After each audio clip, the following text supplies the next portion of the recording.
जय हिंद बच्चों। आज थर्सडे है और आज हमारा हिंदी का डे है। परसों मैंने आपको मंडे को क्वेश्चन आंसर करवाए थे, सभी बच्चों ने अपनी अपनी बुक्स में कर लिए होंगे। आज हम उसी का भाषा अध्ययन करेंगे, यानी कि भाषा से।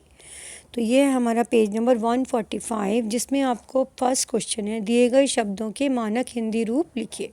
सुभाए स्वभाव, आखर अक्षर, तरवारी तलवार, यद्यपि जो भी, दीपही दीपक, पोथी पुस्तक।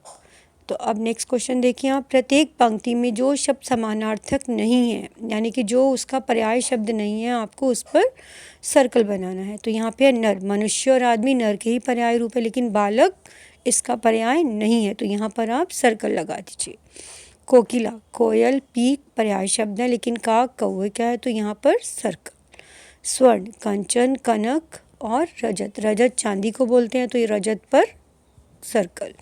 कुंडल, गहना, जेवर, आभूषण, तो कुंडल पर आप सर्कल लगाएंगे, क्योंकि गहना, जेवर, आभूषण ये तीनों ही पर्याय शब्द है। कुंडल केवल कान में डालने का एक गहने का नाम है। हवा, वायु, नभ, पवन, तो नभ बादल को बोलते हैं, तो उस पर भी आप सर्कल लगाएंगे। नभ आसमान, अंबर, तो ये नभ भी उसी का एक पर्याय रूप शब्द है, तो वायु का पर्याय ये नहीं है। आग, नीर, अग्नि, पावक, तो नीर माने पानी, तो अग्नि, आग और पावक तीनों पर्याय हैं, तो इन पर तो कुछ नहीं रहेगा, लेकिन नीर पर आप सर्कल लगाएंगे।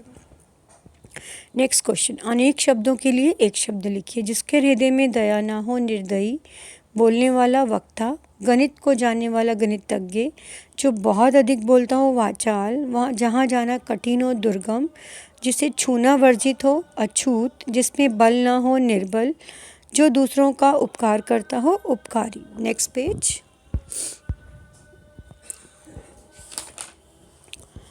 दिए गए शब्दों में से विलोम शब्दों के जोड़े बनाने हैं। तो यहाँ पर आप, जैसे मैंने तो लाइन से लिया है, मैंने लिया सबल, निर्बल, प्रेम, घृणा, शत्रु, मित्र, सुख, दुख, कोमल, कठोर, गुण, अवगुण या दोष, पवित्र, अपवित्र, दुख, सुख।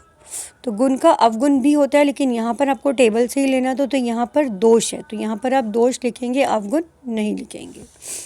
अब है सभी सहायक सबल के, तो एक ही शब्द में जब एक से अधिक बार आवृत्ति होती है तो वहाँ अनुप्रास अलंकार होता है।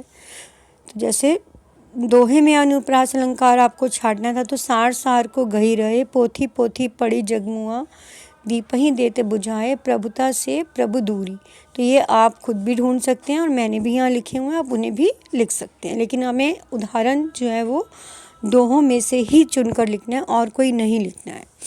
नेक्स्ट क्वेश्चन, कल्पना से। प्रकृति की क्या क्या चीज़ें परोपकार के लिए होती हैं? नदी, जल, वायु, पेड़ पौधे, ये सभी प्रकृति ने परोपकार के लिए ही बनाई है। तो मैंने यहाँ पे अग्नि, जल, वायु, पेड़ पौधे लिखे, आप नदियाँ भी लिख सकते हैं, पहाड़, सभी चीज़ें जो प्रकृति की बनी हुई हैं वो सब क्या है, परोपकार का ही साधन है। केवल देती ही देती हैं, लेती कुछ नहीं। तो ये था हमारा पार्ट 17 का अभ्यास कार्य। अब आपने इसे पेन से अपनी अपनी बुक्स में करना है, और साथ साथ इसे याद भी करना है। धन्यवाद, गुड डे।